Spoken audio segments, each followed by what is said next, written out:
Boa noite, meus irmãos. Estamos reunidos mais uma vez para louvarmos o nome do Senhor, para meditarmos na sua palavra, para aprendermos dele. Vamos orar inicialmente. Bendizemos o teu nome, ó Deus, porque tu és grande, soberano e eterno. Estamos aqui neste culto de quarta-feira. Louvamos o teu nome, ó Pai, porque tu és grande. Bendizemos o teu nome pelo Natal de Jesus Cristo em nossas vidas, em nossos corações. Bendizemos o Senhor porque tu és bom e o Senhor caminha conosco. Esteja conosco nesta noite, ó Deus, nos ajudando, nos iluminando, recebendo no teu altar este culto. Nós te adoramos, te invocamos e exaltamos o teu nome, em nome de Jesus. Amém. Meus irmãos, mais uma noite reunidos, louvado seja o nome do Senhor. Eu gostaria que você abrisse a sua Bíblia em Miqueias. Miqueias, capítulo 5. Miqueias, capítulo 5, nós vamos fazer a leitura dos versículos 2 a 6. Miqueias 5, de 2 a 6. O nascimento do Messias e o seu reinado. A palavra diz assim: E tu, Belém Efrata, pequena demais para figurar como grupo de milhares de Judá, de ti me sairá o que há de reinar em Israel e cujas origens são desde os tempos antigos, desde os dias da eternidade. Portanto, o Senhor os entregará até ao tempo em que a que está em dores tiver dado à luz. Então, o restante de seus irmãos voltará aos filhos de Israel. Ele se manterá firme e apacentará o povo na força do Senhor, na majestade do nome do Senhor seu Deus, e eles habitarão seguros, porque agora será ele engrandecido até aos confins da terra. Este será a nossa paz. Quando a Assíria vier à nossa terra e quando passar sobre os nossos palácios, levantaremos contra ela 7 pastores e 8 príncipes dentre os homens. Estes consumirão a terra da Síria, a espada, e a terra de Nimrode dentro de suas próprias portas. Assim nos livrará da Síria, quando esta vier à nossa terra e pisar os nossos limites. Um texto conhecido da igreja, um texto que faz referência a Jesus e o seu nascimento. Meus irmãos, nós estaremos orando agora, momento de intercessão. Clame ao Senhor, que é Deus perdoador, que esteja perdoando os seus pecados. Vamos clamar ao Senhor que nos restaure a alma. Somos pecadores, irmãos. Precisamos do perdão do Senhor. Aproveitemos também para interceder pelos missionários, pastores, pelos nossos irmãos em todos os rincões deste mundo que pregam o Evangelho, que trabalham na seara do Senhor, os enfermos também, desempregados, os que precisam de uma porta aberta. Ore por um familiar seu que você conhece, alguém que pediu oração. Interceda durante alguns instantes neste momento.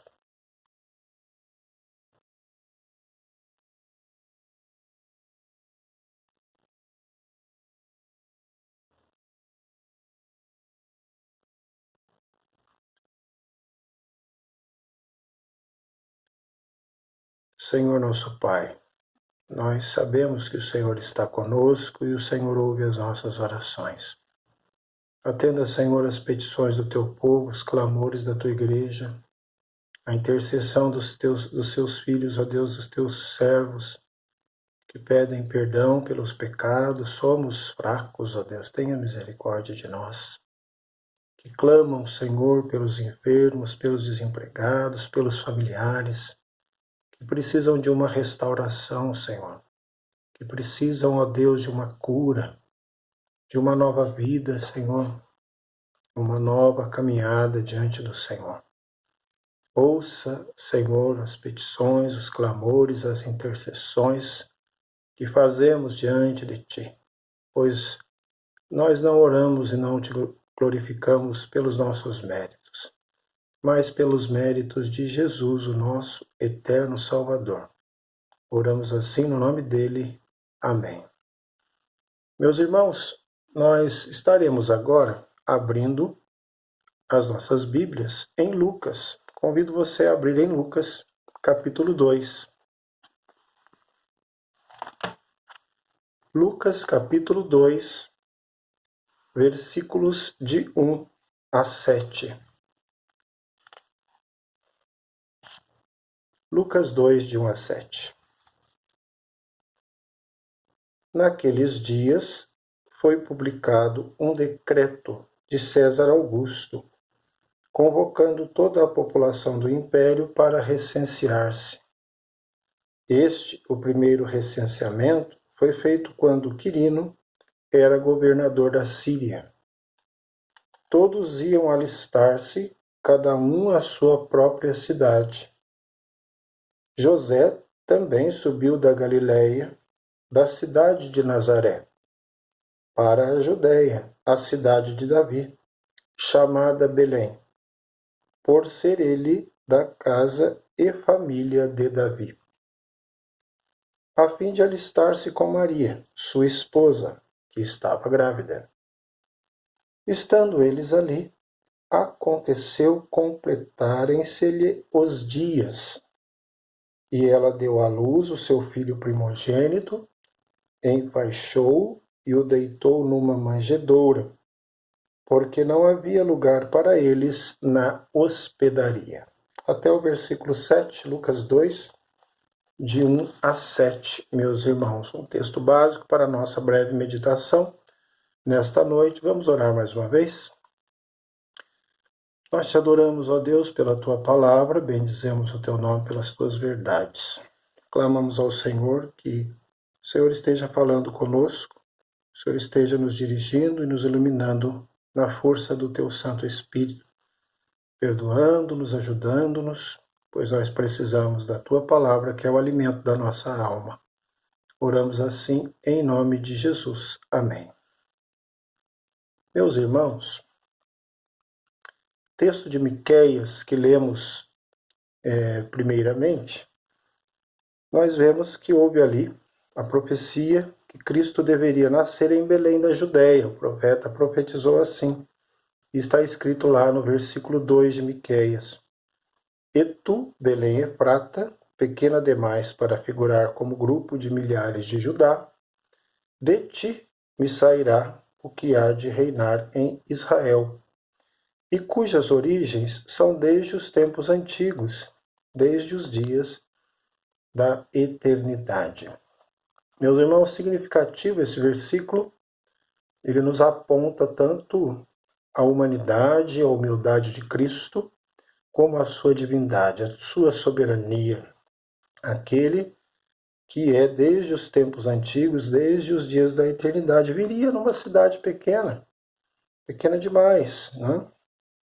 E nós vemos aí essas duas condições interessantes que nos apresentam a realidade do Mestre. Mas acontece que José e Maria estavam longe. Eles estavam em Nazaré, lá na Galiléia. E agora, como fica então a profecia e como fica o profeta, né? Que indicaram ali onde o Messias deveria nascer. Então nós temos aí que César Augusto publica um decreto convocando então toda a população do império para recensear-se, para uma contagem ali de famílias e de pessoas. Todos iam alistar-se, cada um à sua própria cidade. E José, sendo então da casa e família de Davi, teve de ir até Belém. Estando em Belém, nasce Jesus. Que beleza, né? O cumprimento, então, da profecia, da palavra. anunciada 7 séculos antes daquele nascimento, do nascimento do Messias, de Jesus. O Senhor, então, providenciou tudo isso a fim de que a sua palavra fosse confirmada, palavra profética daquele nascimento. Mas, meus irmãos, onde Jesus nasceu, havia uma hospedaria, mas não tinha lugar para acolher o menino Jesus naquela hospedaria. Isso pode significar o registro que não tinha lugar, que na verdade aquele homem, o proprietário, ele não queria tê-los ali. Ele não queria tê-los ali. Há sim uma indicação nesse sentido. A ideia de não existir lugar tem esse significado. Ele não queria tê-los ali. Sabe, irmãos, na verdade, não sabia aquele hospedeiro quem era aquela criança. Não sabia o hospedeiro quem era aquela criança. Eu gostaria de meditar um pouco sobre este tema, esta ideia.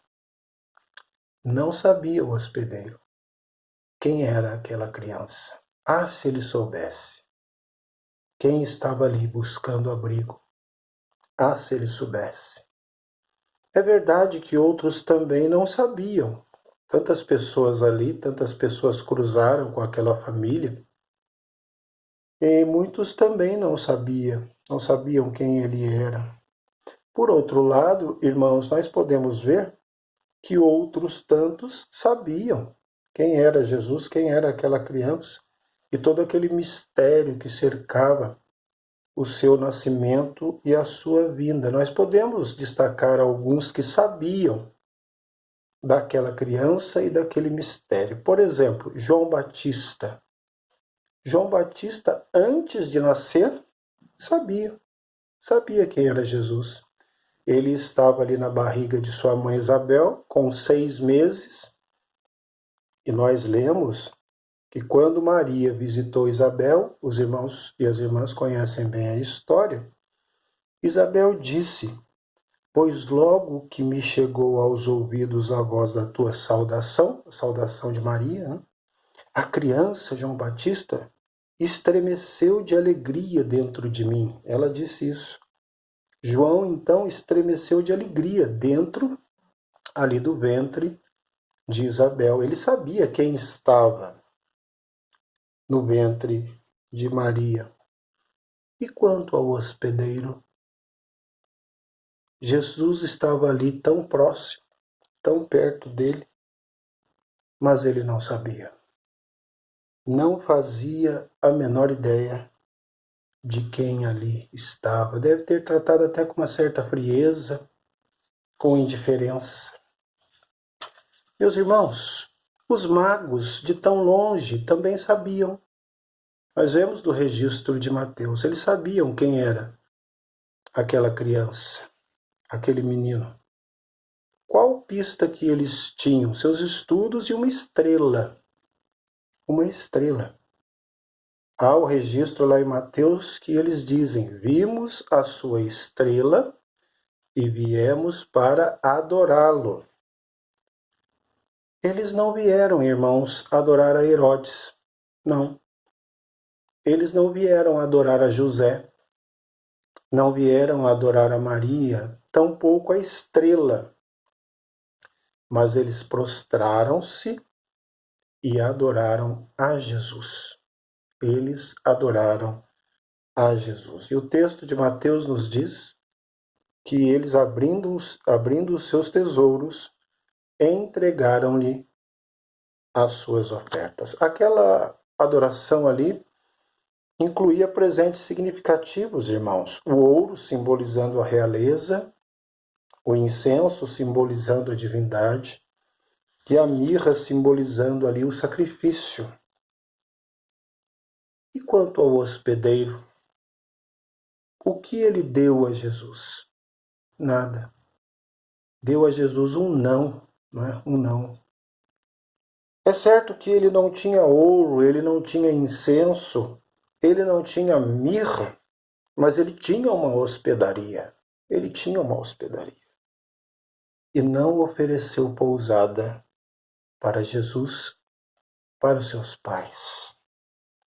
Não sabia o hospedeiro quem era aquela criança. Ele não sabia. Ah, se ele soubesse quem era aquela criança. Mas, meus irmãos, até Herodes sabia quem era aquela criança e temia. Nós vemos também em Mateus, Herodes, também chamado o Grande. Ele era um homem cruel, segundo os registros históricos, bárbaro, um homem sanguinário. Herodes ficou então alarmado pelo fato de ter a concorrência de um rei, conforme dito para ele, e ele ficou alarmado. Disse até que desejava adorá-lo. Na verdade, ele queria matá-lo. Então ele disse assim: avisai-me, para eu também ir adorá-lo. São palavras aí de Herodes. Ele temia, estava receoso com a presença daquela criança. Ele reconhecia a importância do chamado rei dos judeus. Ele reconhecia isso, o próprio rei Herodes. Mas e o hospedeiro? E quanto ao hospedeiro? Teve Jesus, o rei, em sua porta, na sua porta, querendo entrar. Porém, ele não atentou para a grandeza daquela visita. O próprio Herodes não ficou inerte diante daquela presença. O próprio Herodes se movimentou diante daquela presença. Mas o hospedeiro não, foi apático.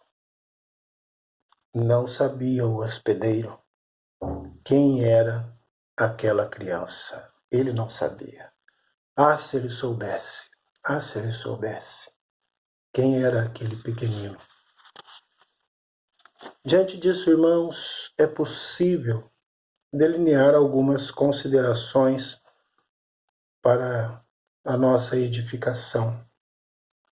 Nós podemos aplicar, sim, esse ensino às nossas vidas. Pense em você como um hospedeiro. A sua vida, uma hospedaria. E a porta de entrada, o seu coração. Pense assim. Se coloque nessa situação. Essa hospedaria pode sim simbolizar as nossas vidas. Quando cheias, quando repletas, elas não podem hospedar a Jesus. Não há lugar. Quantas coisas podem estar preenchendo as nossas vidas e muitas vezes nós mesmos não queremos a presença de Jesus, como no fundo aquele homem ali não queria. E assim não existe espaço para a acolhida de Jesus. E ele está tão próximo, irmãos. Ele está tão próximo, como esteve ali, tão próximo. Assim como estava próximo daquele hospedeiro. Hoje, a sua vida é a hospedaria. E Jesus pode estar fora. Pense nisso. Hoje a sua vida é a hospedaria e Jesus pode estar fora. Precisamos colocar esta situação em nossas mentes e refletirmos nisso. Não deixe que aconteça com você o que aconteceu com aquele hospedeiro. Eu também devo zelar para que isso não aconteça comigo. Somos falhos, irmãos, somos pecadores. Aquele hospedeiro, na verdade, ele perdeu grande e única oportunidade. Grande e única oportunidade. Não sabia o hospedeiro quem era aquela criança que a porta batia. Ele não sabia. Perdeu assim grande oportunidade. Nesse ponto pertinente, resgatarmos um versículo, irmãos, que conhecemos. Eis que estou à porta e bato. Se alguém ouvir a minha voz e abrir a porta, entrarei em sua casa e cearei com ele e ele comigo. É um texto que está em Apocalipse 3:20. Jesus continua bem perto. O texto diz: estou à porta. Ele está à porta. Ele está aí, bem na frente da sua hospedaria. Ele continua batendo a porta. Irmãos, Jesus é insistente. Insistente em seu desejo de pousar em seu coração, em pousar, em ficar em meu coração. Ainda é tempo. Ainda é tempo. Abra as portas para o Mestre. É Natal. É Natal. Ainda é tempo. Mais um Natal. Passaremos mais um Natal. E ainda é tempo. Jesus está às portas. Jesus está passando. Não sabia o hospedeiro. Ele não sabia. Quem era aquela criança que tão próximo estava? Assim, Jesus e sua família foram para um estábulo. Nós lemos no texto. Jesus foi então para um estábulo. Não cometa o mesmo erro daquele hospedeiro, e eu também não devo cometer. Diga assim: onde estás, ó Jesus? Onde estás? Onde estás, ó Mestre? Diga: eu abro as portas da minha hospedaria para ti. Fale assim: eu abro as portas da minha hospedaria para ti. Venha, Senhor, alegrar a minha casa. Venha alegrar a minha casa. A minha casa está sombria, a minha casa está triste, mas contigo ela será restaurada. Venha, Senhor, eu abro as portas. Venha, Senhor, dar sentido à minha vida. Não fique fora, Senhor. Entre. Entre, Senhor. Não fique fora. Eu abro as portas do meu coração, da minha hospedaria para ti. Ai, irmãos, não evitemos agir como aquele hospedeiro. Não é preciso isso. Há que se ter uma nova atitude, uma nova disposição. Em determinada passagem, que os irmãos conhecem, Jesus disse a Zaqueu, os irmãos se lembram? Zaqueu, desce depressa. E é importante resgatarmos a continuidade, porque Jesus diz assim: me convém ficar hoje em tua casa. Desce depressa, me convém ficar hoje em tua casa. Jesus não disse: me convém ficar hoje na casa de um parente seu, ou de um amigo seu, de um vizinho seu. Não. Jesus disse: me convém ficar hoje, Zaqueu, em tua casa. Em tua casa. Isso vale para nós hoje, meus irmãos, para nós também. Minha casa, sua casa, a hospedaria, hospedaria. E o texto nos diz que Zaqueu desceu a toda pressa e o recebeu com alegria.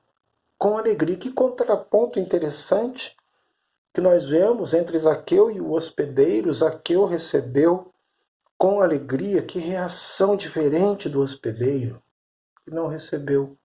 Foi frio. Manteve a porta fechada da sua hospedaria para o Senhor. E aí ele foi por uma outra localidade, e ele foi então para uma estrebaria. Irmãos, como vimos, o hospedeiro não queria tê-los ali. Nós, porém, hoje, nós podemos orar assim, e podemos pensar assim em oração. Ainda estás fora, ó Jesus. Eu te recebo com alegria. Eu te recebo com alegria na minha hospedaria, na minha casa, no meu coração. Eu te recebo com alegria, assim como Zaqueu, não como hospedeiro, mas como Zaqueu. Venha, Senhor, habite em minha casa. Fique, Senhor, no meu coração. Nós podemos orar assim, irmãos. É possível clamar nesse sentido a partir daquilo que vemos e que vimos no texto e na palavra do Senhor, e nesse exemplo especificamente desta ocorrência ali de Jesus e seu nascimento, naquele local que havia uma hospedaria. Certamente, se você fizer essa oração, clamar ao Senhor, abrir as portas da sua casa para o Mestre, o maior beneficiado será você, serei eu, seremos nós, em abrirmos as portas da nossa hospedaria, da nossa casa para o Mestre. Nós seremos os mais beneficiados. No texto que lemos, lá de Miqueias, existe ali um trecho que diz: Ele será a nossa paz. Texto profético de Miqueias. Ele será a nossa paz. Receber Jesus em casa é receber o príncipe da paz. Abrir as portas da hospedaria, da casa do coração, para Jesus é receber aquele que tudo pode, o príncipe da paz. Nós seremos os mais beneficiados. Não sabia o hospedeiro, ele não sabia quem era aquela criança, a grandeza daquele pequenino, ele não sabia e perdeu aquela grande oportunidade. Aprendamos, irmãos, que esse ensino possa tocar os nossos corações, possa edificar, sim, as nossas vidas, e diferentemente do hospedeiro, que nós possamos agir como Zaqueu, que recebeu ao Senhor com alegria em sua casa. Irmãos, há um hino 248, um hino curto, mas tão bonito, no humilde presépio. No seu inário aí você encontrará esse hino 248, de autoria de Martinho Lutero, e um hino que nós vamos ler agora, essa poesia, no encerramento desta mensagem nesta noite. Você abriu aí o seu inário 248, e eu farei a leitura dessa belíssima poesia para os nossos corações em adoração ao nosso Mestre. No humilde presépio. No humilde presépio, sem ter nada seu, Jesus pobrezinho, sem teto nasceu. Os céus estrelados, fulgentes de luz, abrigam o meigo e divino Jesus. Desejo ao teu lado viver, meu Senhor, amar-te e servir-te, Jesus Salvador. Aos teus pequeninos pedimos guardar, até que possamos contigo morar. Amém. Meus irmãos, que o Senhor nos abençoe, que o Senhor nos dirija, que as mensagens trazidas pelos servos do Senhor, pastores, líderes, que essas mensagens possam edificar as nossas vidas. É Natal, há um novo ano que se aproxima, que possamos pensar no Senhor, pensar nestes textos e adorar sempre o nosso Mestre, aquele que é digno de todo louvor, de toda adoração e de toda exaltação. Que o Senhor nos abençoe, que o Senhor abençoe a sua vida, a sua família. Em nome de Jesus. Amém.